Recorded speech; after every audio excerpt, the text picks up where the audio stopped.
Welcome back to my channel. Today is day 25 of the Embodying Our Higher Self Challenge. If you're not already, make sure you hit that subscribe button to follow along. Today we're going to talk about skincare.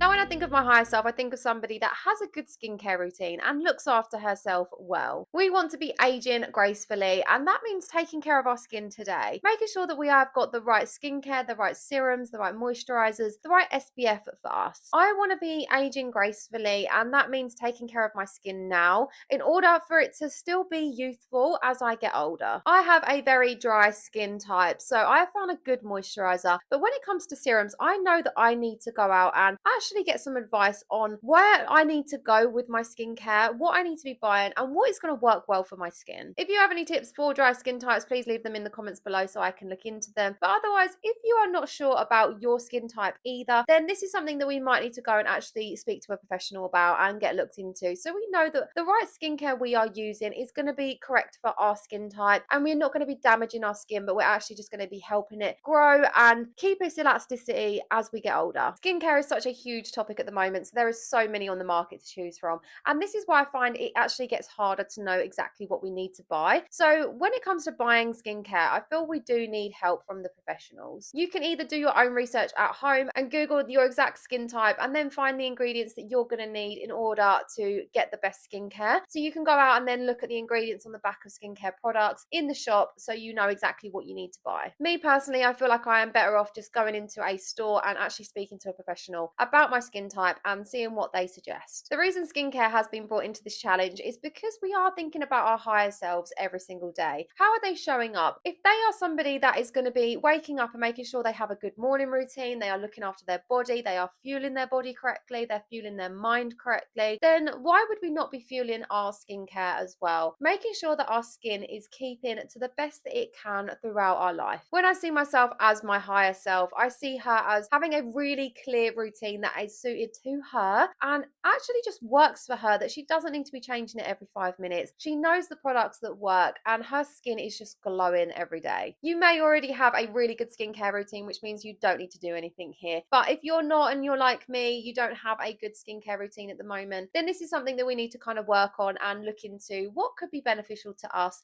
moving forward. Do we use the right skincare? Do we use the right moisturizers and serums? And are we using an SPF? Has our makeup got SPF in it? If it doesn't, then this is something that we need to add into our routine every single day. Now, I do want to go on to other beauty treatments that we can do at home in order to feel our higher selves and not have the cost to come with it. Now, of course, you can outsource absolutely everything that I am talking about here, but I do feel like there is certain things we can do at home if we have the time to research properly, understand how things work, and if we have any irritation or any problem, we go see a doctor straight away. I am somebody that likes to give everything a go, and so what I do every weekend or every so many weeks, I will actually do my own tinting on my eyebrows, I will dermaplane my face, and sometimes I will do a lash tint as well. I've also tried laminating my brows and also curling my eyelashes, but a couple of these things I have chosen not to do because I didn't really see any good results from it. So it was either me not doing it properly or the products I was using, and I really didn't want to get to the point of where I was using too many chemicals on my face that I could actually end up harming myself rather than doing what I needed it to do. So the simple things that I do is dermaplane my face and tint my eyebrows. These have such a big effect on my face, and I feel so much better as well when I've done them. So my eyebrows are very light, and although I have dyed my hair and I have actually coloured in my eyebrows, they are technically non-existent on my face. They are very patchy, they are very light, and they don't really grow. So what I've begun doing is actually tinting them to the colour of my hair, and then I just colour in with an eyebrow pencil as and when I need to. They are at the point where I do need to tint them again. They are getting very faded. It does depend on how quickly they fade to how many times I do it. I don't do this religiously every single week or every other week. It will depend on how much they are fading and how they look overall and how I feel they look. So this is very affordable, and it is also completely down to me how dark I want my eyebrows to be. It is a personal preference with eyebrows. So I do sometimes think that I want a bit of a darker brow. Sometimes I won't want as dark of a brow. The shape I can also change change slightly with using the tint. So it's completely up to me. It's something that I've been able to test out, and I found a product that really works well with my skin, and I have had no irritation whatsoever. I also dermaplaned my face because makeup goes on so much better when you have dermaplaned your face. So I don't do this all over. I just do it in areas that I find the most troublesome. So the areas that I tend to do is around the side of my face.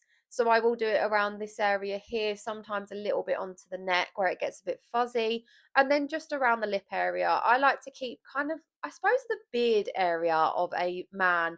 I will do that. I don't tend to go above and near my eyebrows. I will keep it just around the bottom, and I just find that makeup goes on a lot better around here. I don't get anything around my lips really, but I will just do the odd little corners just in case.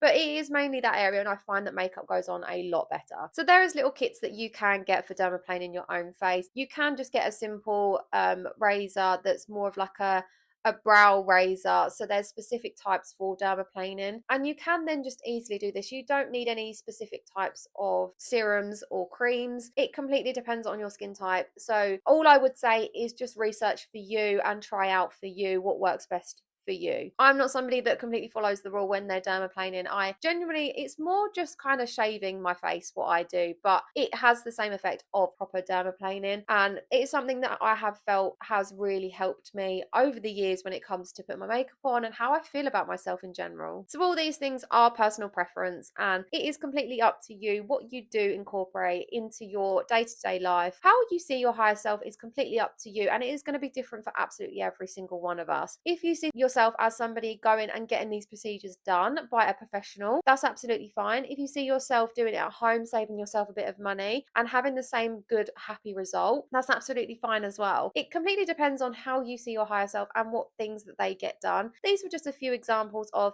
looking after ourselves and looking after our skin as the main point here. We want to be looking after ourselves as much as we can. When they say eat your skincare, they are not wrong. When we are fueling our body correctly, we're drinking our water, eating our vegetables, and fueling ourselves with the correct things, we will feel better and our skin will glow anyway. But if we need that little boost, then there are ways that we can help our own skincare. We can see a professional, we can get certain serums and moisturizers, especially if you have dry skin like I do. Around my nose, I get dry skin, so I have to make sure I have a good strong moisturizer for that. That's all that I have for you for this video. It was just more of a overview of a couple of things that you could do yourself to make yourself feel better and become your higher version of you, and also just look after your skin. We all are going to be aging, and the one thing that we need to make sure we are looking after is our skin. We can't take it back when we get skin damage, so we need to focus on it now and start fueling our bodies correctly, getting that glow that we want, looking after our skin barrier, and just using the right serums and moisturizers for us. There are so many more tips to come, so make sure you like this video and hit that subscribe button so you can be notified of all my future uploads.